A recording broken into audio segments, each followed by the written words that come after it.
Hi lovely people, you are welcome to this channel. If today is your first time you are chancing on this channel, please go ahead and subscribe. On this channel, we create legal content and interview legal personalities. Today, we are going to have a one-on-one conversation with Mr. Stanley Tweneboah Kodua Gyamfi, a barrister and solicitor of the Supreme Court of Ghana.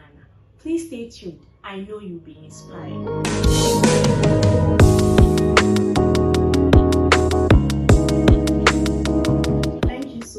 Mr. Stanley Tweneboah Kodua Gyamfi for coming. We are excited to have you. Oh, thanks for having me. Okay, so let's just go straight to the point. Who is Stanley Tweneboah Kodua Gyamfi without any professional titles? Okay, Stanley Tweneboah Kodua Gyamfi is from Nigeria, in the Ashanti region. That is where he was born and bred. He started his education there. I went to Mount Carmel and later went to Freewell. Freewell is located in a village, but Mount Carmel is within the Edra locality. So when I was going to JSS, I relocated to Kumasi. I came to live with my father and my stepmother here at CPC. So in Kumasi, I went to Forces Basic School. That is why I started my JSS. From Forces Basic School, I went to Opokuwari School. So at Opokuwari, I did general arts, literature, government and economics. Those were my elective subjects. So from there, I couldn't pass my mathematics. So I had to stay home for 2 years and engage in other ventures. Media, I became a DJ at a point.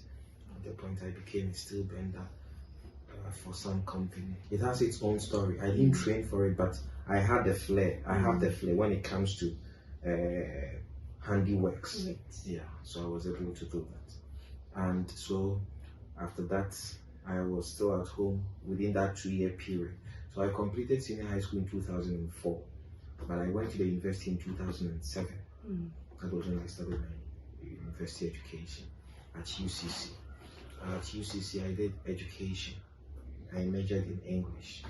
So from UCC, after the 4 years, I went to do my national service as is required of everybody in Panda in the northern region.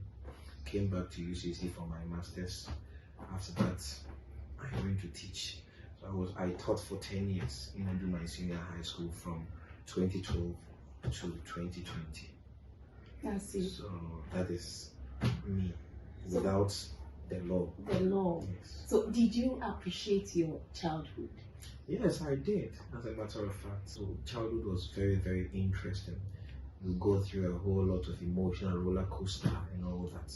In all the places that I lived, yes, I have some colorful events that have been with me even up to this point.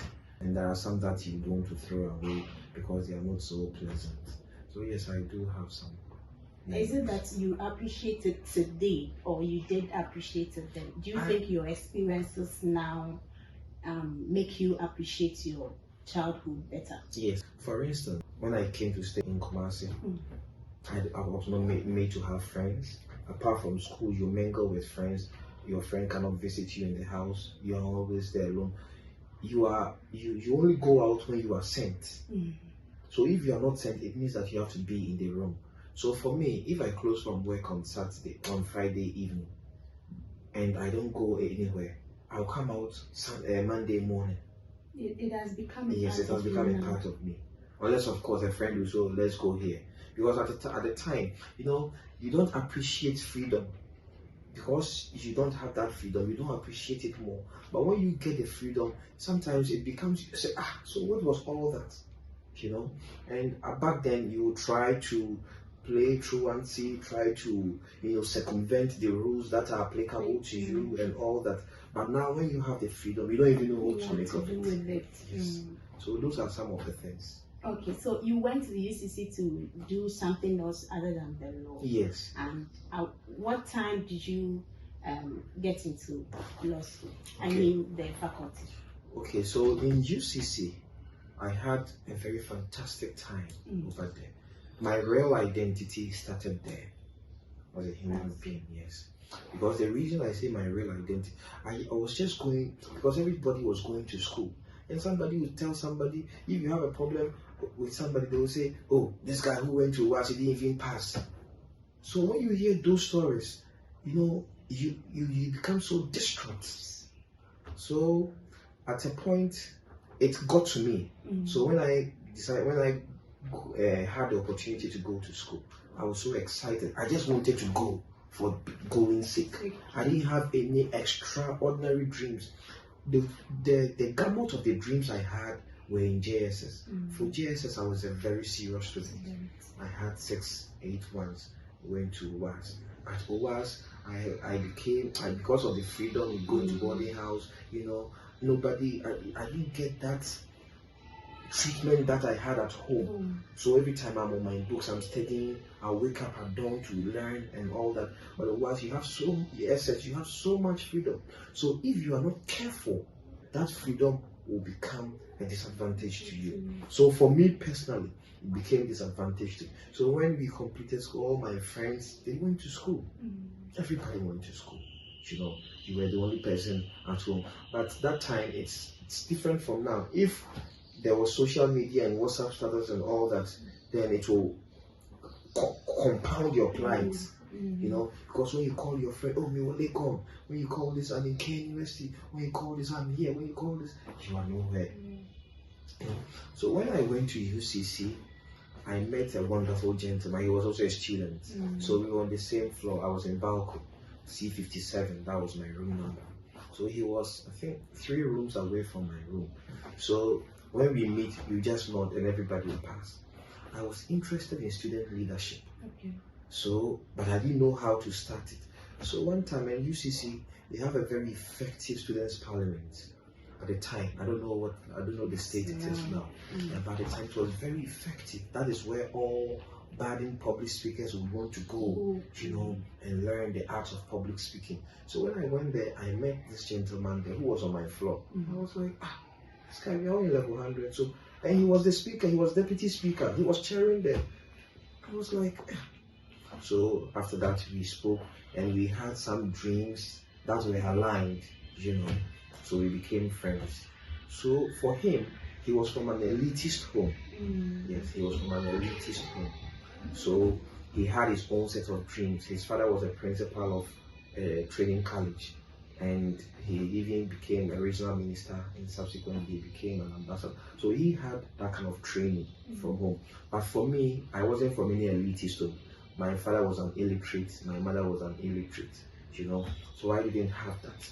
So I began to pick certain lifestyles from him. He wasn't even, until I told him, he didn't even know how to even wear what he always has. He was a perfect gentleman, So at a point, we decided, we contested for various positions. So we aligned. He contested for the SLC president, and I wanted to be the SLC PR. So we had to go hand in hand. So after that, he appointed me as, I was a campaign manager. We managed the campaign, we won, and he appointed me as the SLC PR. So we continued to forge our friendship, our brotherhood, from there, from strength to strength. So after school, he had the opportunity to go outside to pursue further education. So he went to do his master's at Robert Gordon University. So he told me that, why don't you do your master's as well? I said, okay. I decided that, okay, I'll also follow his step and also do a master's. So I did my master's. So 1 year into the master's, we were talking. I was talking with him. He called me. At the time he was in Scotland. So we used to talk regularly. So he called me. And we were talking about the former SLC president who was pursuing law, at Lagos. So he told me that Myanmar is pursuing law at Lagos. And I said, this is something that I've always wanted to do. He said, but why don't you do it? And so it's because of the finances. When the money involved, it scares me. He says, no, go for it. If you have the passion, go for it. I'll help you. I said, okay. So I bought the forms. When I bought the form that very year, I couldn't, because when the interview, the exams, I didn't even get the message. So the following year, I repeated my application and I was finally taken. So that was, and when I was in UCC, right from level 100, I had law books. When I go to the library, I was a very good patronizer of the library.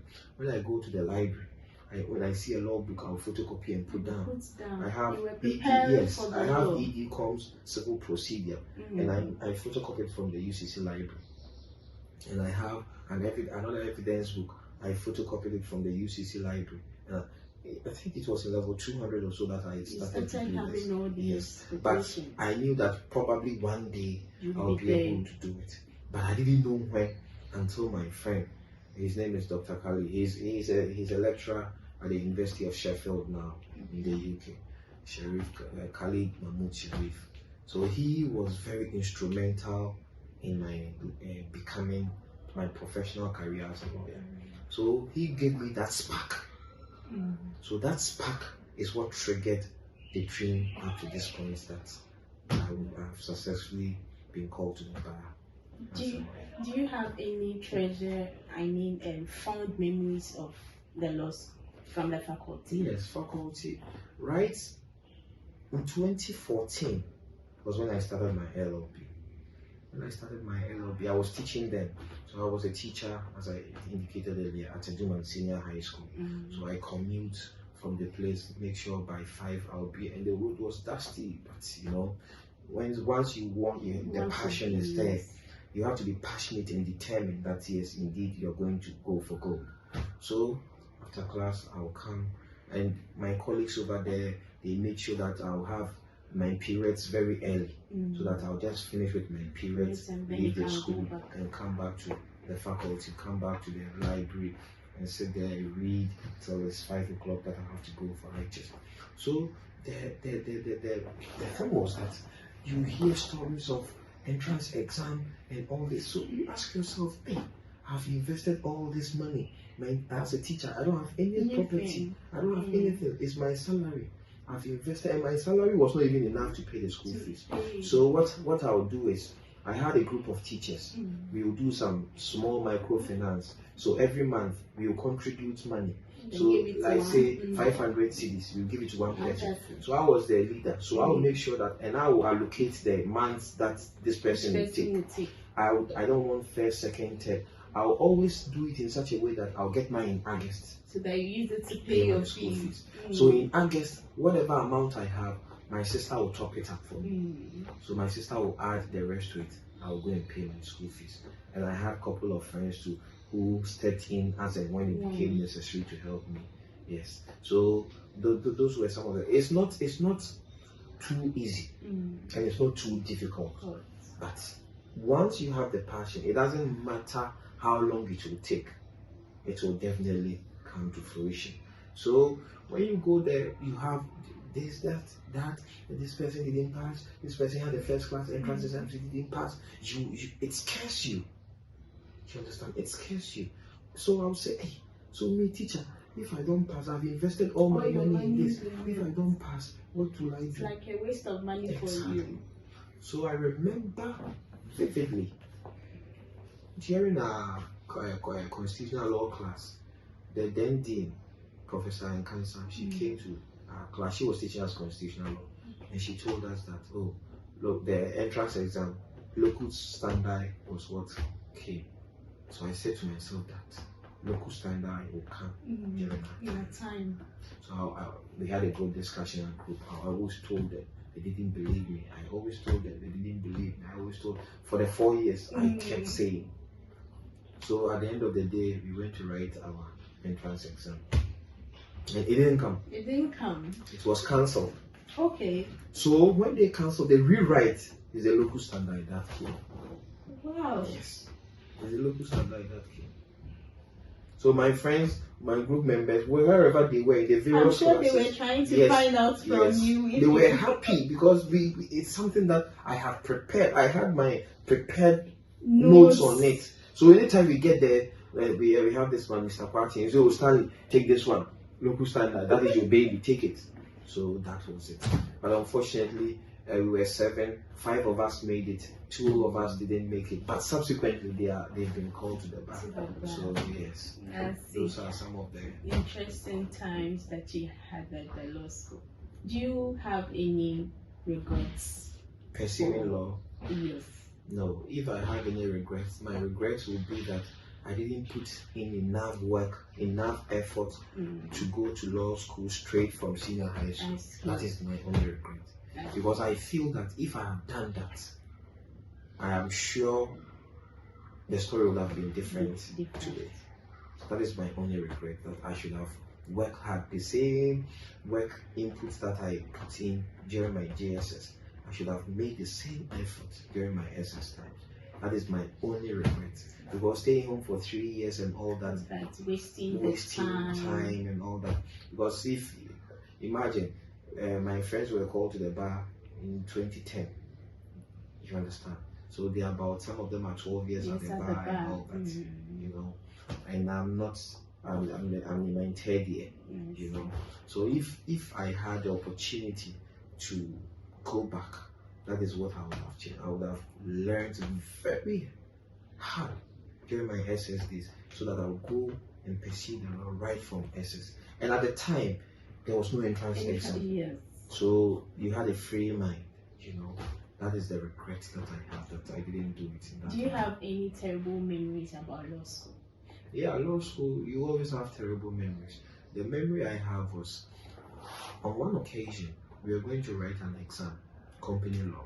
So I went to sit by some seniors who could not make it in previous years. So they were saying terrible things. So it affected me negatively, because the conversation was that there is an orchestrated ploy to fail you. Whether or not you pass, they will fail you. So I was scared. So I remember when I went to sit for the exams, when the paper came, I was shaking. And it had a negative impact on me. So I said to myself, no, take it easy. So I went through the questions. I was able to select the ones that I could do, and I'll pray, God, I am doing my part. The rest is yours. You can only do up to a point. Your effort can only go up to a point. But we shouldn't forget the spiritual angle. You see, God is there. He listens to our prayers as well. Because not everything that we have achieved is through our own. No, because someone is working at an optimum pace, level than you. But the person couldn't make it. Do you know why? Do you understand? So it is God. So you have to accept that factor and pray that God will make it your time, your turn in that particular year. Because God has a way of doing things. Maybe if you had gone earlier, something negative would have happened. You know, and the thing is, your mates might even take the lead, but you might go even 5 years after, and you might even complete, leaving them there. So everybody has his own time. So the time of Stanley is not your time. Your time will definitely come, and it will manifest in its own glory, and you'll be surprised that, oh God, you really knew why you made me wait all this while. I think somebody needs to hear this. Someone really needs because to hear. There is a man that I know. He went to law school in 2014. That was when I started my LLB. But he's not a lawyer. You understand? He's not a lawyer. So can you give us the way, how were you able to navigate through the walls of the Ghana School of Law, their system and all that, and now you are being called? Okay, so in law school, you make sure you understand whatever you are taught. Okay. Because, and you don't go with the mind that I want to get 100 over 100. There is a principle that I apply, and it will be lawyer Maxwell Kodua Gyamfi taught us. Say 12-13, you get your 15 marks. So when the paper comes, I weigh myself. I'll choose my strong areas. For this one I can get 20. This I can get 20. This maybe 15. This one I can get 15. So when I combine them, there'll be more than 50. So I look at my strong areas where I can do best, and I put in maximum effort over there. So that if it's over 25, every question is over 25. If I get 20, I get 20 is 40. It means that the two next questions, even if I get 5, you still 10, make it 50, I'll get my pass mark. So I was always targeting my pass mark. But it's a professional course. I'm not going to get a first class. There is no first class there. You all pass. Yes. You understand? You all pass. Apart from you intentionally make up your mind that you want a saba, you want an award.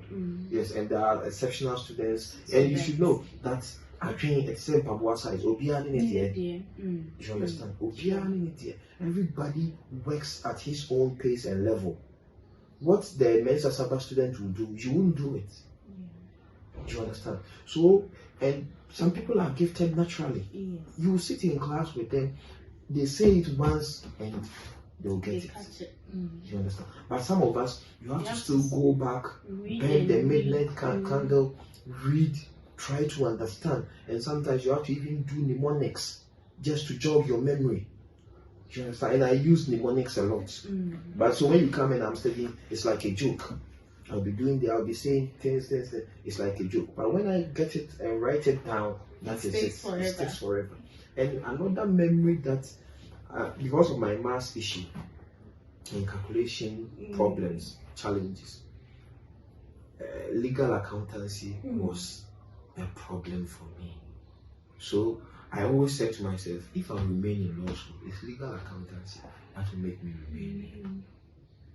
Because I had, so at the time I was teaching, so when I go to class, sometimes when my students, they are the business students, they are not doing it, they were preparing for their exams, I'll go there, okay, let's do this. So I'll tell them, that this is not my area, but I want to make it very simple for me to understand. You know, so they will say, So when they are working, it's like magic. You see, the students will be doing it like magic. You know, but you'll be picking 1 and 2, 1 and 2, 1 and 2. So the thing is continuous working. You work, you know, and it will come. So at the end of the day, I passed without even knowing that I've passed. You know, so those are some of the things. You have to recognize your weakness, accept it, and work towards it. Because for me, calculation is my weakness. So legal accountancy, I had challenge. So sometimes my students, they were very good. I do know students, they helped so much. And my colleagues, some of the teachers who were teaching accounting, anytime I have a problem, they give us assignment, I'll come there, they will explain all those things to me. So I was getting double tuition in accounting, aside the one we do in school. When I go back to my school, my colleagues and the students, they do help me a lot. Okay, so if you have a time machine and you also have the chance to change something about your life, what would that be? Okay, I would change my attitude in senior high school, as I indicated. Okay. That is what I would change. I would change it because I would have worked very hard. Yes, that is what I would change. But apart from that, those were the times I made all my terrible mistakes in life. You know, when you get to a certain age, adolescent, you try to do a lot of things. Those were the those were the times that I would change. My period in senior high school. So if we give you the platform to teach the public something about the law, what would that be? Any topic any topic that you would want to share with. Okay, so matrimonial property, spousal rights and all those. Okay, so now what I would say is that in respect of spousal rights, once you marry somebody and from the time that the marriage starts, every property that you acquire it together. Whether or not the woman contributed anything, you acquired it together. But the properties that you had prior to meeting the woman, they are your sole properties. But after marriage, all properties that you get. So at the dissolution of the marriage, it will be shared 50-50, you know. And the 50-50, they will share it equitably. Sometimes not so much 50-50, but they'll look at the equities, you know. And also, now there is another decision to the effect that if the spouse contracts loan to buy a property and the person has not finished paying the loan on the property, and the person continues to pay, at the dissolution of the marriage, when you are sharing the properties, that property is not part, because he has not finished paying the loan that he contracted to acquire that property. So that property is not part of the properties that the court will share.